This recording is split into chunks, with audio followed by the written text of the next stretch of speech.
Hi everyone, welcome back to my channel. आज का lecture would be really very interesting and very important for you.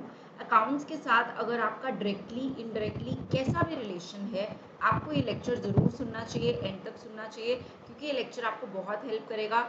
ये lecture मैंने तैयार किया है उन बच्चों के लिए जो सब्जेक्टिव तैयारी कर रहे हैं, प्लस उन बच्चों के लिए भी जो कॉम्पिटिटिव की तैयारी कर रहे हैं, जैसे CUET या किसी भी तरह का कॉम्पिटिटिव एग्जाम जिसमें आपका अकाउंट्स एक पार्ट है, फॉर एग्जांपल CA फाउंडेशन. तो आइए स्टार्ट करते हैं. ये ऐसा लेक्चर है जिसके बिना आप अकाउंट्स कर ही नहीं सकते हैं.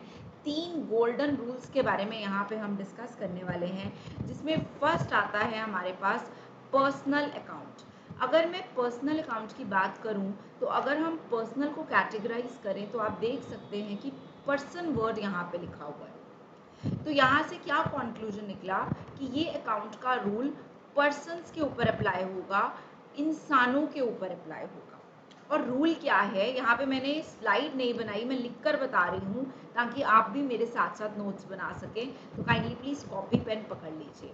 देखिए अब यहाँ पर हम क्या करेंगे, डेबिट द रिसीवर, मतलब जो इंसान रिसीव कर रहा है, जो मान लीजिए कैश की बात कर लेते हैं, अगर कोई इंसान कैश रिसीव कर रहा है, अगर वो रिसीवर है तो उस पर्सन को हम कर देंगे डेबिट.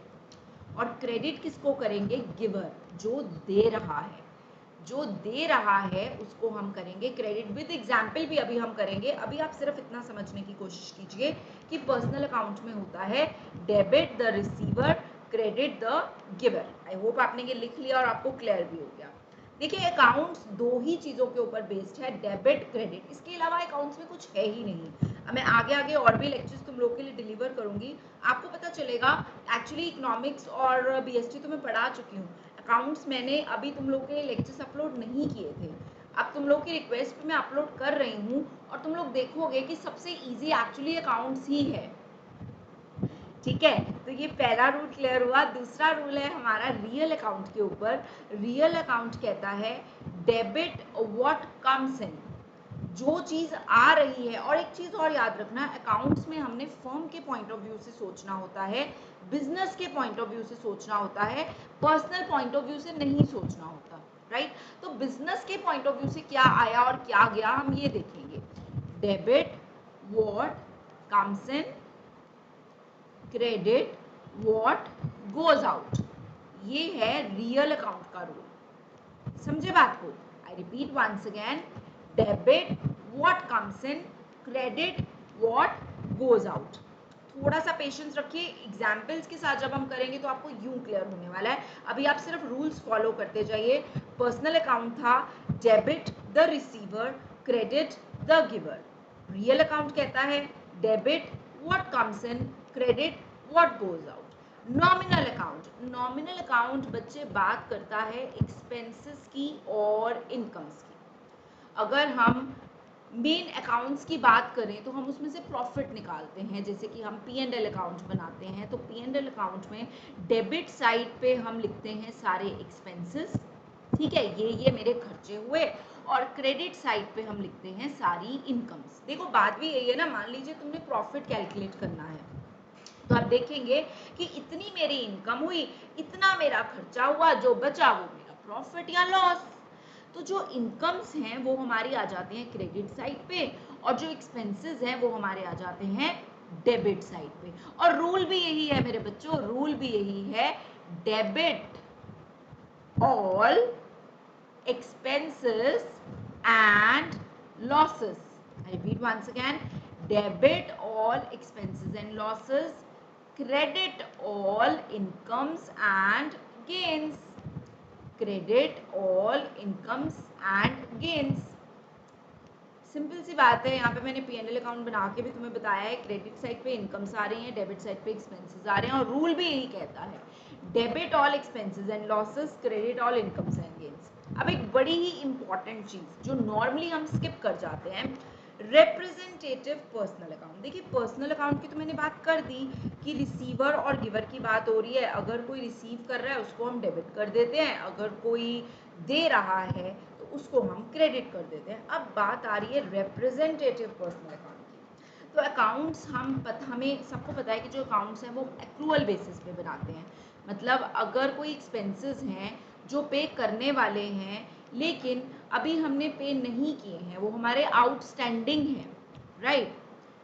तो जो ये आउटस्टैंडिंग एक्सपेंसेस वाली कहानी है ना, ये पता किधर आती है, रिप्रेजेंटेटिव पर्सनल अकाउंट के अंदर। क्यों क्यों क्यों ये हम नॉमिनल में क्यों नहीं लेते मैम? क्योंकि आपने बोला है debit all expenses and losses, तो ये आउटस्टैंडिंग एक्सपेंसेस भी तो हमारा एक्सपेंस ही है ना, तो इसको हम नॉमिनल में क्यों नहीं ले रहे, ये बताओ हमें।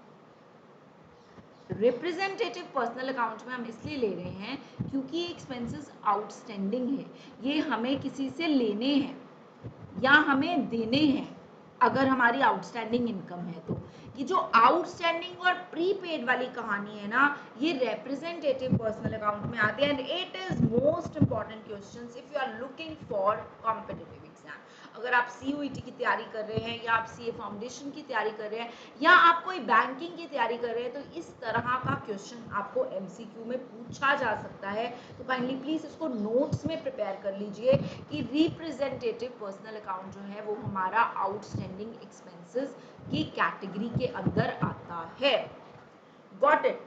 चलिए अब मैं आपको कुछ एग्जाम्पल्स देने जा रही हूँ, तीनों अकाउंट्स के रूल्स मैंने आपको करा दिए। अब let's check it out with the help of some examples, जिससे आपको क्लियर होगा कि एक्चुअली में ये एग्जाम्पल्स काम कैसे करेंगी। तो फर्स्ट एग्जाम्पल, प्लीज अगर आप कॉपी पेन लेकर नहीं बैठे हैं तो काइंडली प्लीज कॉपी पेन जरूर पकड़ लीजिए सो दैट हम एंट्रीज को अच्छे से बना पाए, एंट्रीज को अच्छे से बना पाए। तो एंट्री है हमारी first, rent paid, rent paid. अब रेंट पेड की जो एंट्री है इसको हम किस तरह से करेंगे? अब यहाँ पे दो चीजें हैं, रेंट को पे किया गया है कैश के अंदर, तो दो चीजें हैं यहाँ पे हमारे पास, एक है रेंट और एक है कैश। क्या क्या है? एक है रेंट और एक है कैश। अब आप थोड़ा सा सोचिए कि एंट्री किन किन अकाउंट्स के अंदर फॉल करेगी। एंट्री क्या है? Rent account debited to cash, ठीक है, यही एंट्री है ना, rent account debited to cash. अभी रेंट और कैश को किस कैटेगरी के अंदर हम लेंगे? प्लीज थोड़ा सा सोचिए और मुझे बताइए। जो रेंट है, मैं पेन चेंज कर लेती हूँ, जो रेंट है ये एक तरह से एक्सपेंस है बिजनेस का, राइट। तो एक्सपेंसेस हम कौन सी कैटेगरी के अंदर लेते हैं? Nominal account. और नॉमिनल अकाउंट क्या कहता है? Debit all expenses and losses. Nominal account क्या कहता है? Debit all expenses and losses. तो यहाँ पे हमने रेंट को एज नॉमिनल अकाउंट लेकर उसको डेबिट कर दिया, राइट। और अब हम आते हैं कैश की तरफ। रेंट टू कैश था, कैश क्या आएगा? रियल अकाउंट, जिसमें कि बोला गया है debit what comes in, credit what goes out. Cash आया कि गया। अब मैंने आपको एक चीज बताई थी कि आपने सोचना है बिजनेस के पॉइंट ऑफ व्यू से, तो बिजनेस के पॉइंट ऑफ व्यू से पे किया गया है, कैश गया है, तो ये कौन सा अकाउंट है? Real account. तो nominal account expenses, real account credit what goes out. Kindly please थोड़ा सा एनालिटिकल होके सोचिए, एंट्री बहुत सिंपल है, आप बड़े आसानी से बना लेते हैं, rent account debit to cash, लेकिन एनालिसिस पार्ट पे हम फोकस नहीं करते हैं। एनालिसिस पार्ट इसका कहता है रेंट है नॉमिनल अकाउंट, कैश है रियल अकाउंट, और नॉमिनल अकाउंट ये कहता है कि एक्सपेंसेस को हम करेंगे डेबिट, इनकम्स को हम करेंगे क्रेडिट। रियल अकाउंट ये कहता है debit what comes in, credit what goes out. और यहाँ पे एंट्री क्या बन गई? Rent account debited to cash account, जिसमें कि हमने दो गोल्डन रूल्स फॉलो किए हैं। एक हमने फॉलो किया है नॉमिनल अकाउंट का, एक हमने फॉलो किया है रियल अकाउंट का। आई hope it is clear everyone. एक और एग्जाम्पल करते हैं इसी तरह की। वो एग्जाम्पल है कैश रिसीव्ड फ्रॉम कमल। देखिए अब इसमें मैंने फिर से दो अकाउंट्स रखे हैं, देखते हैं आप इसको आइडेंटिफाई कर पाते हैं कि नहीं। कैश रिसीव्ड फ्रॉम कमल, पहले तो मैं यहाँ पे एंट्री लिख देती हूँ, कैश रिसीव किया तो कैश अकाउंट हो जाएगा डेबिट, किससे रिसीव किया? कमल से, तो वो हो जाएगा क्रेडिट। अब अगर मैं इसके एनालिसिस की बात करूं, अगर मैं इसके एनालिसिस की बात करूं तो ये हमारा फॉल करेगा रियल अकाउंट के अंदर और ये हमारा फॉल करेगा पर्सनल अकाउंट के अंदर, क्योंकि कमल तो पर्सन है ना, कमल तो पर्सन है ना। तो रियल अकाउंट कैसे? Debit what comes in, debit what comes in or debit the receiver credit the giver। और कमल ने हमें दिया है, हमने कमल से रिसीव किया है, तो एंट्री क्या होगी, cash account debited to Kamal account. आप नोटिस कर रहे हैं कि उन्हीं 3 गोल्डन रूल्स के बेसिस के ऊपर यहाँ पर हम एंट्रीज बना रहे हैं, राइट। तो अगर ये 3 गोल्डन रूल्स तुम्हें क्लियर हैं, दुनिया की कोई ऐसी एंट्री नहीं है जो तुम बना ना सको। अगली एंट्री, कमीशन रिसीव्ड, कमीशन हमने रिसीव किया। थोड़ा थोड़ा तुम इजीली एनालिसिस कर पा रहे होगे क्योंकि ये तीसरी एग्जांपल है मैं करा रही हूँ यहाँ पे। कमीशन रिसीव की है तो एंट्री क्या आएगी, cash account debited to commission.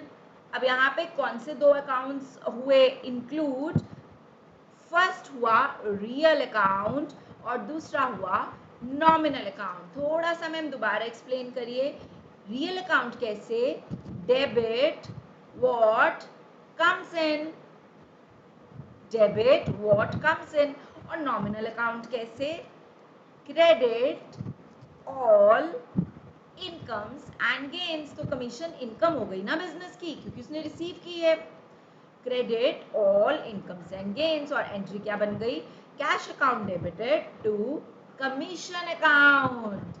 I hope it is clear. फटाफट से समराइज कर देती हूँ यहाँ पर मैं। Personal account is applicable on persons, तो आपको एंट्री में देखना है कि अगर पर्सन की बात की गई है तो आपको पर्सनल अकाउंट का रूल फॉलो कर लेना है, debit the receiver credit the giver. अगर रियल अकाउंट की बात हो रही है तो हमने फॉलो कर लेना है rule, debit what comes in credit what goes out. और नॉमिनल अकाउंट की अगर बात हो रही है तो हमारा रूल रहेगा, debit all expenses and losses credit all incomes and gains। and last but not the least, a representative personal account which is very important from competitive point of view। कोई भी इस तरह के expenses जो outstanding या prepaid है, या कोई भी इस तरह की incomes जो outstanding या prepaid है, वो किस कैटेगरी में फॉल करती हैं, that falls under the category of a representative personal account। I hope the lecture is clear. मुझे कमेंट करके ज़रूर बताना आपको लेक्चर कैसा लगा, बिकॉज मैंने अकाउंट्स का लेक्चर अपलोड किया है। If I get the positive comments from your side तो ये हम कंटिन्यूटी रखेंगे और बहुत सारे इसी तरह के इन्फॉर्मेटिव लेक्चर्स मैं तुम लोग के लिए लेकर आते रहूँगी। Thank you so much for watching. Share कर देना, सब्सक्राइब कर देना सो दैट मैक्सिमम लोगों तक ये लेक्चर्स पहुँच सके। Thank you so much, take care.